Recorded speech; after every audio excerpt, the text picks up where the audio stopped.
third attempt at doing an intro because it's absolutely rammed here. So I'm in the woodland here, the bottom of Birchen Edge. So I'm going up here, across to the trig point. Then we're going to see a monument to one of the most famous Englishmen that ever lived. That's really interesting. And a site called the Three Ships. Then we're going to head down onto Gardom Edge, if I said that right. And then up into Barbrook, where there's a couple of stone circles. And then we're going to come down to Whibbersley Cross, a medieval waymarker cross, which are quite rare in this part of the world. And then we're going to loop back round along Birchen Edge, back to the car. I parked in the Robin Hood car park today. See how it goes. I brought the Hover X1 with me, but it's quite busy, so, but there's no wind. It's a glorious sunny day after about 3 months of rain. So we're going to head up here. I've come off a beaten track a bit because it was just getting mountain bikers everywhere and all sorts. So it's going to be a pain in the arse.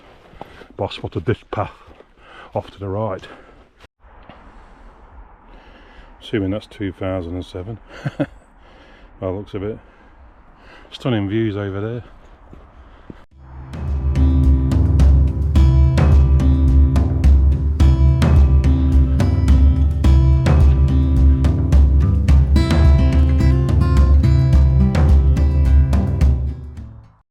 Non-shell pass. Birch tree come down there. Bit of slight diversion.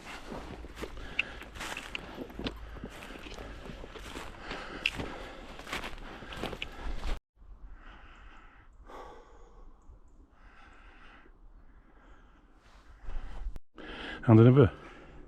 These storms have brought a few trees down here. Look, there's two here. Quite exposed here, I guess. Especially if it's coming from the southwest and that way. Up here. Some nice fungus there. Probably a birch polypore looking at the tree. It looks dead as well. Cool. There in the distance, you can see where we're going on our first point of call after the trig. I think the path either goes up here or around here to get up to the top. Find out in a sec.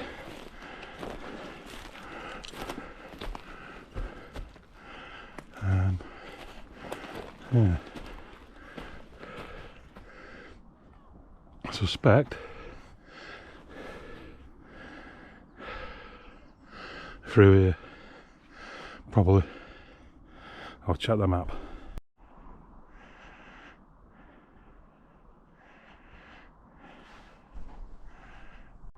Also, as you can see here, I'm doing the epilepsy challenge, 100 miles in 100 days.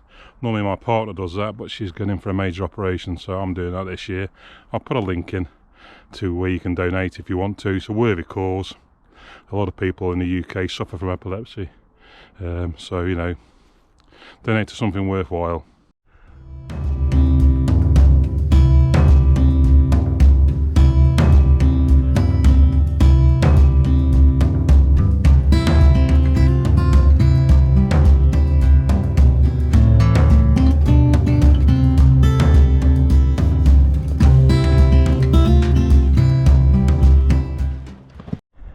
Bit of a scramble up there. Superb scenery.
we are, the trig at the end.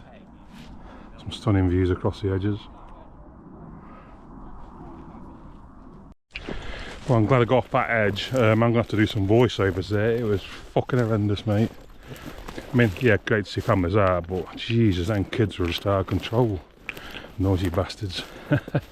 Anyway, I'm down to Gardom Edge now, which should be a bit quieter.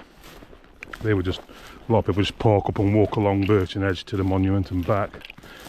So, it were a bit busy. Managed to get the Hover X1 out though, but I'll put some information up about that. It was built in 1805, 1810, sorry, only 5 years after the Battle of Trafalgar.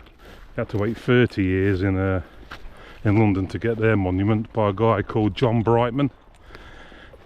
So it was restored in 1992 by the 1805 Society. And there's the three ships' rocks up there. So, three huge boulders, you'll see them on the video. And they've got the name of the three ships: Victory, Defiant and Sovereign. So obviously Victory was Nelson's flagship in the first line.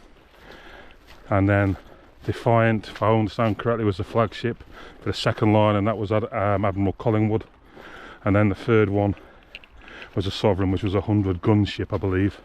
But I put all the information up, and we're heading down this path down here now, along onto Gardom Edge. So I'll catch up with you when we get there.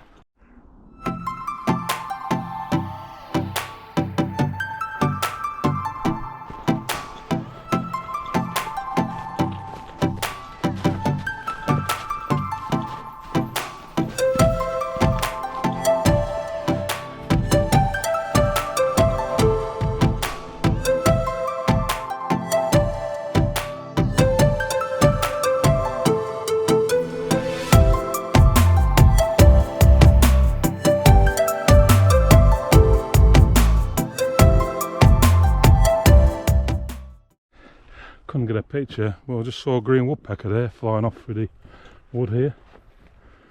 Over there somewhere, and those silver birch.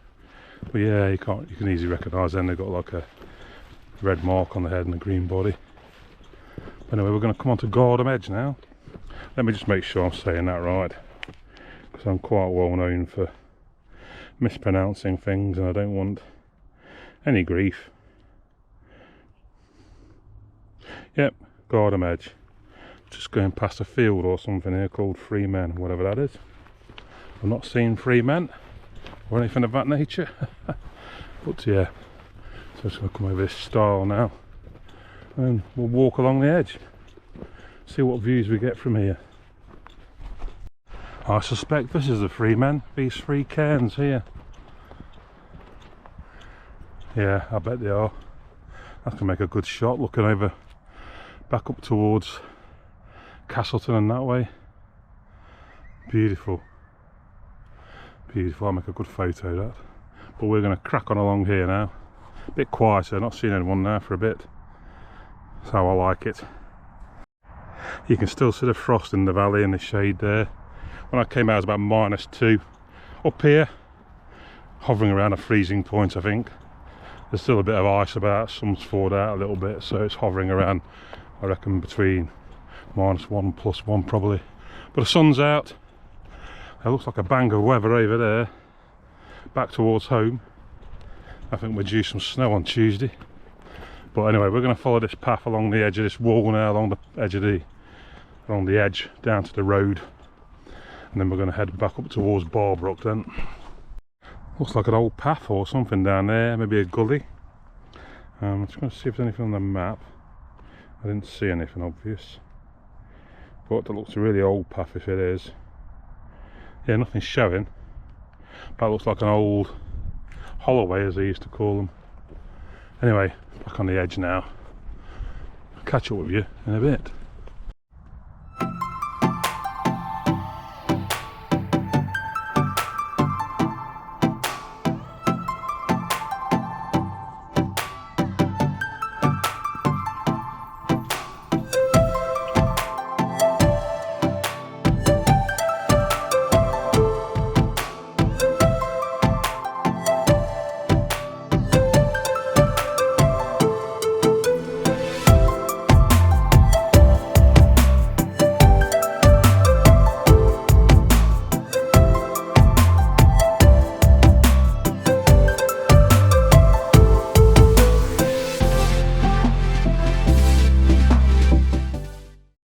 Ever get the feeling you're being watched?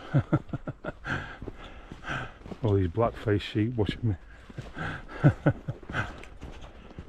think that's Baslow and Kerbar Edge up there that way. And I think behind it's probably Stan Edge. A bit wonky, wasn't it? Get it straight, mate. Yeah, I think that's Kerbar and Baslow that way. Not sure which is which. And then I think that might be Baslow, that might be Kerbar, I think. And then in the background I think that might be Stan Edge or White Edge. White Edge, possibly. I'll put it all up anyway. I'll take a nice stationary shot and put up what and point them out.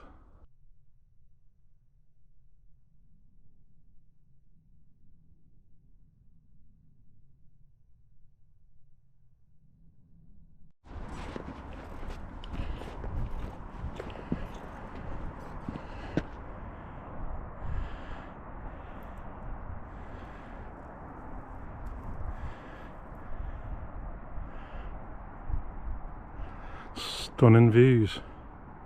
That's Baslow down there.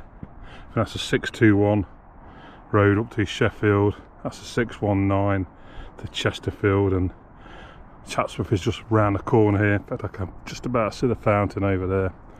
So yeah, stunning views. We were up over there on a previous walk, so I'll put some links up, because if I remember rightly, the Wellington Monument's there. See it? I'll zoom in just with my finger, as you can see that. So that's Baslow Edge there, that's Kerbar in a distance, that's White Edge, and then behind that over there I think is Stan Edge. But yeah, you can just see the Wellington Monument there, which is the guy built that. Looking at the video I'll link it at the end, he built that because he was a bit fed up that there was one for Nelson and not for Wellington. So yeah, we were across there. So this is the 623s over there as well, I think, then at the bottom somewhere. Yeah, that might even be it. I don't think it is though, so I think that's the island. Look, you can see all the traffic. Anyway, stunning views. We're gonna head off over here.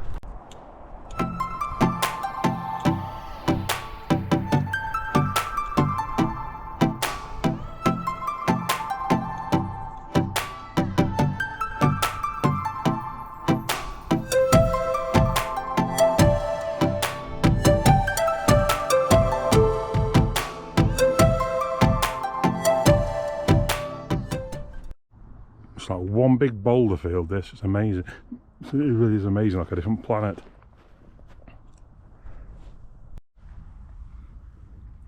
He's up a bit out and a bit early. Bit of road walking now. That's where we came down off White Edge before and back around onto Baslow. We're going up here towards Shillitoe Woods. I think I'm making a change to plan. I was going to go to a stone circle, but I've noticed a few up there, so I might stay back for another walk. I can take them all in one go, so that'll probably save me about half an hour. I can get back and get a few jobs done, so slight change of plan. All this is called Leash Fen. It's quite an odd name for around here, as fens you tend to associate with East Anglia, but I'll do a bit of digging on that. However, what has been found there is a great grey shrike, so I'll keep an eye out for that as we go over. Catch up with you in a bit. Leash Fen, as the name suggests, is a very wet and boggy area of land. Blake Brook is the main natural drainage off Leash Fen, which in itself tips into the Bar Brook. The mile-long Whibbersley Cross drain, along with several other drains on Leash Fen, helped to bolster Blake Brook.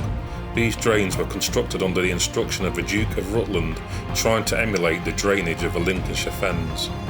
The Duke took ownership of Leash Fen after he secured the moorland from the Baslow, Barlow and Holmesfield Enclosure Awards of 1820 and 1826. While the Duke's men were draining the fen, objects of pottery, building materials and carved wooden structures were unearthed. There is reference, but nothing more, of a sunken village on Leash Fen, and also some speculation that it may have predated Chesterfield as a market town. A poem exists that may add weight to the story. When Chesterfield was heath and broom, Leash Fen was market town. Now Leash Fen is all heath and broom, and Chesterfield a market town. During the Second World War, a bombing decoy site was documented as active on the fen between 1941 and 42 to deflect enemy bombing from the city of Sheffield. Shepperton Sound City special effects were also drafted in to help create the image of the glow of steelworks foundries and the flash of tramcars cables picking up their overhead current, thus diverting the German bombers away from the actual city. After the war, huge amounts of munitions were brought to Leash Fen to be disposed of by controlled detonation. Amazingly, one of the stockpiles was lost and possibly sunk, so be extra careful where you tread. Today the fen is now home to a diversity of wildlife, from dragonflies, frogs, hen harriers, kestrels, redpoll and a whole host of other species. This has been thanks to the blocking up of the old drains to let the peat retain its water content. The rubbish along these roadside verges, just horrendous. Could bring about 3 bin liners full back with me. What is wrong with people? What is wrong with the fuckers? Take it back home with you, you fucktards. Anyway, I'm going to follow this road down to Whibbersley Cross. Looks like someone went through that wall. Not surprised, probably I get boy racers out here all times of day and night. Just love all these old trees, all gnarly old things, been there for quite a while, haven't they? And here we are. Jesus, mate. This is a bog. I think this is like a dike or a path here. I think I'll take that out of here. But yeah, that's Whibbersley Cross. Built probably between the 9th and 15th centuries, most of these crosses. They're known as wayside crosses. This would have been the old path across Leash Fen before that road was built. And essentially, most of these are found in the southwest. There's not many found outside that region. There's only a few in this area. There's about 350 in Devon and Cornwall. But normally you can see where the shape of the cross would have been. It's got a base. This would have a path across Leash Fen. I think it's called Leash Fen, yeah. Or a boundary for Buckchief Manor, I think it's called. I'll find out what it's called. But there's some abbey, and this was probably possibly a border stone for that. This is quite boggy here. It's not called a fen for no reason. I've got to find my way back across where I came, get back onto this road now. Yeah, so that's Whibbersley Cross. Nice to go on here, but this is going to be hard work. There's a path cutting through here, luckily. Then we cut down onto Birchen Edge, but it's a bog fest down there. There's these little paths you can find. There's nothing on the Ordnance Survey, so just take it steady. It's just open access land, really. I think the path cuts up here and then round to that wall, so we'll follow this. It appears to be going the right way. It's these big tussocks, you know, 1 minute you're up to your knee, next minute you have to climb up the damn thing. But yeah, you see the path here, so we'll follow this. Play an old keeper's track or something. They'll know where they were going. And then when we get onto the edge, we'll stop for lunch. In hindsight, I should have walked back up the road. There was a gate onto the land where this track came through. That would have made life a lot easier. So I will amend that on the plan. So you don't have to go and struggle like that. There was brambles in there, bog, dead birds, good, you name it. So this is a far easier path. So we're going to drop down to the edge over here, walk back along, and back down to the Robin Hood. Picked up another trail. That's horrifically hard work, that was. Just don't know what's underneath your feet. But we're going to go down this way now, and through the trees. So we'll just keep on keeping on. This is what it is, isn't it? A bit of greenery. You could camp over there maybe. So quiet as well. Setting up a beaten track now. Kind of beat it. Wander through here. Looks like a bit of a path. Heading in the right direction. You can see where all the undergrowth's broken through. So we'll just follow this, whether that's a human path or a fungus there, or whether it's a game trail, who knows. But we'll wander through, because I think that's that wall down there, so we'll go down this way and I'll catch up with you in a bit. There we are, back on the path. We'll head back up to the monument and back along the path we came up. We'll grab some lunch up there. So yep, managed to wade across that. I won't publish this route because I wouldn't want to send anyone across that terrain. It'd be quite dangerous, I think.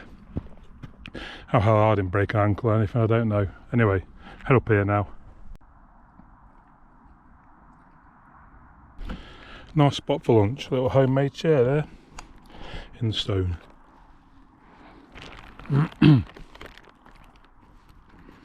Can't beat it. Not many people about now either. Not looking about early on. Might be a bit of a path here, so I might cut down there. I'll save a bit of time.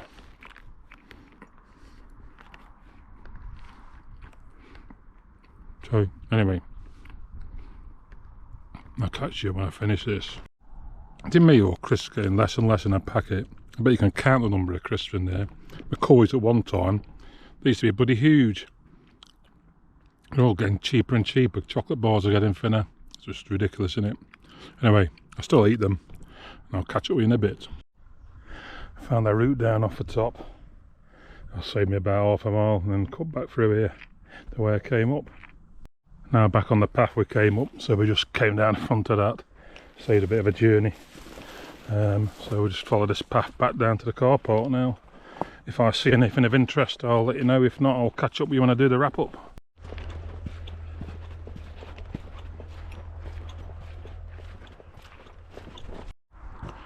Before I get back to the car, I know what I forgot to do. Steve Bates, give him a shout out.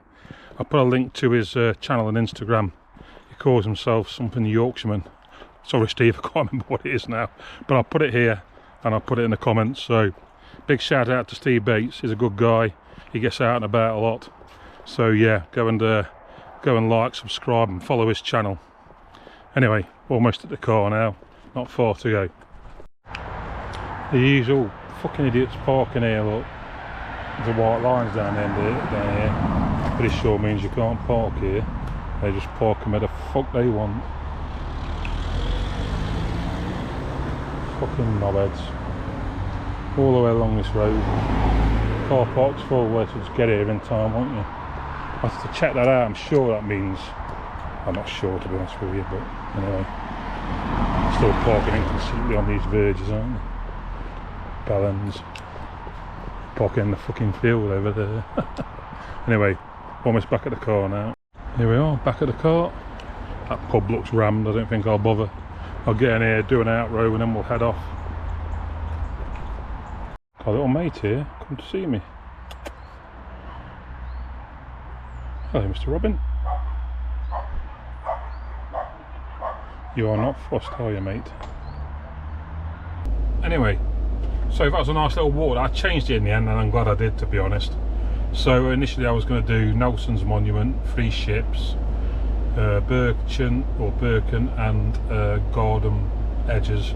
Then I was going to go over to a couple of stone circles on Barbrook. But when I looked at the map, I realised that there's quite a few up there, so it's probably worth doing that on a separate walk.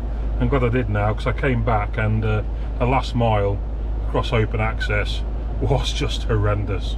One minute you're up to your knee and then the next minute you were climbing out of it onto big turf sods, and I was following trails through, which I suspect were either sheep maybe or deer trails through it all, but it was horrendous. Bracken, bog, you name it, it was there. But it was good fun, but I'm glad I did, because I got back about as I was planning to if I'd done the full walk. It just shows you how terrain can slow you down quite markedly. So I'll go back and check what my speed dropped to when I was going through that area. So I bet it halved easily. But anyway, yeah, really enjoyable walk. A bit busy when I first went up there this morning, so I had to do some voiceovers rather than commentary because of the yawping kids. But yeah, luckily I caught some nice sunny weather at the start, and then at the end I saw a little mate of a robin just come and have a little chat with me. Anyway, thanks for watching. Like, subscribe, share, all that good stuff. I'm not far off 1,000 subscribers now, so I just need about 17 or so, I think, last time I checked. So, you know, like, share, let your friends know. I appreciate that, it really does help the channel. Anyway, happy hiking, and I'll catch up with you next time.